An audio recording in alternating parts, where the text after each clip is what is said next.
তো দেখতেই পারলে কি দুজন এসেছিল, আর আমার মানে বাইরে বেরোনোর আগেই দেখি কি ওরা লিফটে, মানে আমি নিচে লিফটে গেছি দেখি কি ওরা দাঁড়িয়ে আছে, মানে ফোন করে দেয় কি আমরা আসছি। তো তানিশ আমাকে ফোন করে দিয়েছিল, আমাকে তো ফোন করিনি, তানিশকে ফোন করেছিল। তো আমি তারপরে নিচে গিয়ে নিয়ে এসেছি, এই এখন রাখা আছে 75 ইঞ্চের টিভি। এটা আমাদের জন্য সব থেকে বড় টিভি, এত বড় টিভি এখনো আমাদের কলকাতাতেও আসেনি, আর এখানে তো নতুনই কিনলাম।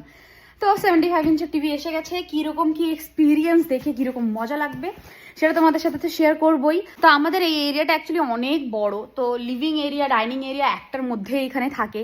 এখানে 1 বিএইচকে বলে, কিন্তু এটা 1 বিএইচকে না, এটা 3 বিএইচকে এর মতন বড়। মানে যদি আমি কম্পেয়ার করি স্কোয়ার ফিট বা যেরকম তোমরা করতে চাও, তাহলে আমরা ক্যালকুলেশন করেছিলাম এটা 3 বিএইচকে এর মতন বড়। একদিন তোমাদের আমি হোম ট্যুর দেবো।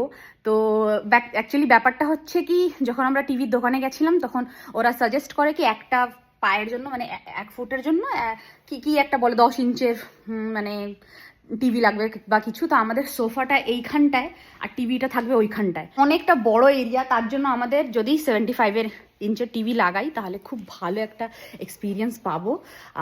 তাই জন্যই ওটা অর্ডার করা হয়েছে। তানিশ আসুক, তারপর ওটাকে আনবক্স করবো। তো দেখা হচ্ছে নেক্সট ব্লগে।